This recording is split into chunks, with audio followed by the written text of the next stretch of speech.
లోపల మా పతాక తప్పకుండా జిహెచ్ఎంసీ ఆఫీస్ మీద ఎగరేస్తాము. అది చర్చ కాదు. ఇప్పుడు నేను అంటున్నది ఏంటంటే, మీరు చర్చకు పెట్టినారు, గౌరవ ముఖ్యమంత్రి గారు విదేశాల ప్రకటనకు వెళ్ళడం జరిగింది, పెట్టుబడులను ఆకర్షించడానికి, విదేశీ పెట్టుబడులను ఆకర్షించడానికి. చాలా సంతోషము.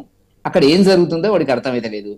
అక్కడి నుంచి ఏంటి ఎంఓయూలు, ఎన్నిటికి ఎంఓయూలు జరిగినాయి, ఎన్నిటికి పరిశీలించడానికి ఎంఓయూలు జరుగుతున్నాయి. చాలా కంపెనీలు రావడానికి అంటే మేము వచ్చి పరిశీలిస్తాము అని చెప్పేటువంటి పరిస్థితులు ఉంది. వీళ్ళు ఆఫర్ చేసినటువంటి ఇన్సెంటివ్స్ ఏంది, ప్రోత్సాహకాలు ఏంది, ఏ రకంగా వాళ్ళ మధ్యన చర్చ జరుగుతున్నాయి అనేటువంటిది ఏమీ తెలియకుండానే ఏదో జరిగిపోయింది అనేటువంటిది మీడియాలో వాళ్ళు రిలీజ్ చేసినటువంటి అనుకూల ప్రకటనల ఆధారంగా భారతీయ జనతా పార్టీ ఏదో జరిగిపోతుంది తెలంగాణలో రేవంత్ రెడ్డి గారి ప్రకటన విదేశీ ప్రకటన అని మేమైతే భావించడం లేదు. ఒకటి, ఎందుకంటే నేను ఇక్కడ హైదరాబాద్ కు దగ్గర మహేశ్వరం కాన్స్టిట్యున్సీ నాది. మహేశ్వరం కాన్స్టిట్యున్సీలో 2004లో రాజశేఖర రెడ్డి గారు వచ్చినప్పుడు ఫ్యాబ్ సిటీ అనేటువంటి ఒక హైప్ క్రియేట్ చేసినాడు. చేసి మూలకు పడిపోయింది. అక్కడ ఆఖరికి వచ్చే వారికి ఏంటంటే, టీఆర్ఎస్ గవర్నమెంట్ వచ్చిన తర్వాత ఆ భూములు ఎవరెవరికి ఇచ్చినారో వాళ్ళకి నోటీసులు ఇచ్చినారు, మీరు హ్యాండ్ ఓవర్ చేస్తారా ఇండస్ట్రీ పెడతారా అనేటువంటిది. కేసీఆర్ గారు వచ్చిన తర్వాత అక్కడ ఫార్మా సిటీ అనేటువంటి ఒక హైప్ క్రియేట్ చేయడం జరిగింది. ఇప్పుడు ఇతను ఏం చేస్తున్నాడు, 4th సిటీ అని మా ప్రాంతం లోపల మీర్ఖాన్పేట, బేగరి కంచ అటు ప్రాంతాల లోపల కొంత హైప్ క్రియేట్ చేయడం జరుగుతున్నటువంటిది. నేను ఎందుకు ఈ మాట చెప్తున్నానంటే, ఈ ముగ్గురు ముఖ్యమంత్రులు కూడా మహేశ్వరం కేంద్రంగా ప్రయోగాలు చేసినట్టు విఫలమైంది. ఇది ఏం జరుగుతుందో నాకు తెలియదు.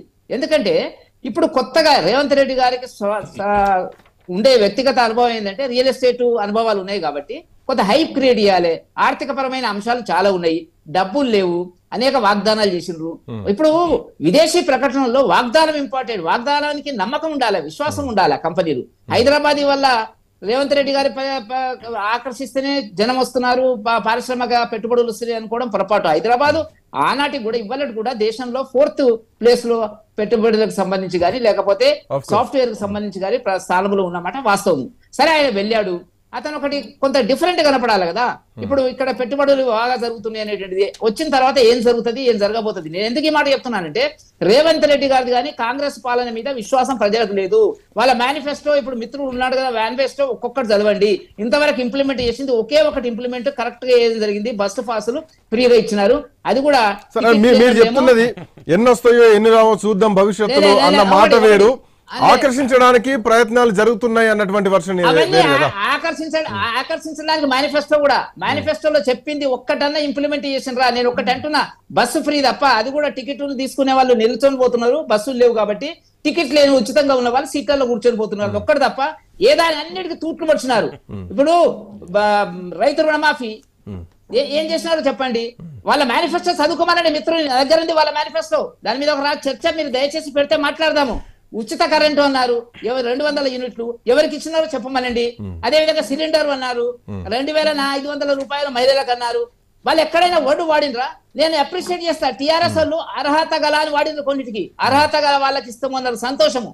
ఈ కాంగ్రెస్ మేనిఫెస్టోలో అనేకం చెప్పి అబద్ధాలు చెప్పి ఇవాళ అధికారంలోకి వచ్చి డేటు ఎప్పుడు డిసెంబర్ 7కే మేము 9కే మేము సోనియా గాంధీ గారి బర్త్డే చేస్తామని చెప్పిన వాళ్ళ మాట విశ్వాసము ఇవాళ వాళ్ళు ప్రకటనలు చేస్తున్నారు. ఏం చెప్తారండి, అంతే చెప్తారు ప్రకటనలు. ఏమొస్తుందో చూద్దాము. భారతీయ జనతా పార్టీ మేము ఎదురు చూస్తున్నాము. ఎలాంటి ప్రకటన లిస్ట్ ఇవ్వమనండి. ఇక్కడికి వచ్చిన తర్వాత నా ఒకటి 450 కోట్ల పెట్టుబడి అన్నారు. 450 కోట్ల పెట్టుబడి అమెరికా వాళ్ళకి ఏంటంటే, ఇక్కడ భారతదేశంలోకి వచ్చేటప్పటికి వాళ్ళకి ఒక 100-150 కోట్లు. ఎందుకంటే డాలర్ 80 రూపాయలు, 78-79 ఉంటుంది కాబట్టి అవన్నీ విశేషాలు కావు. కాబట్టి చాలా విషయాల లోపల ఏంటంటే ప్రతిపాదనలు ఉన్నాయి, పరిశీలిస్తాము అనేటువంటి చెప్తున్నారు. రెండవది, వాళ్ళ కుటుంబ సభ్యులకు సంబంధించినటువంటి అగ్రిమెంట్ల కోసం పోయినాడా అనేటువంటి ఒక విమర్శ వస్తుంది. దాని మీద క్లారిటీ ఇవ్వాల్సినటువంటి అవసరం ఉంది. నేను రాజకీయ కోణంలో అనలేదు, నేను నమ్మలే అది వాస్తవానికి. టీఆర్ఎస్ ఆరోపణలు చేసినప్పటికీ కూడా పెట్టుబడులు, రెవెన్యూతో పాటు దీంట్లో రాజకీయ కోణం కూడా చూడాల్సినటువంటి అవసరం ఉంటుంది. ఉంది కదా. వాళ్ళ సంపత్ కుమార్ జాతీయ కార్యదర్శి అంటున్నాడు, బంధువులు వాళ్ళ బ్రదరు వ్యాపారం చేసుకోవద్దని వాళ్ళే అంటున్నారు.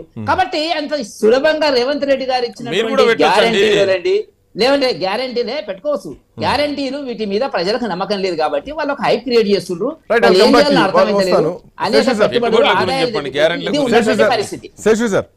సో హైదరాబాద్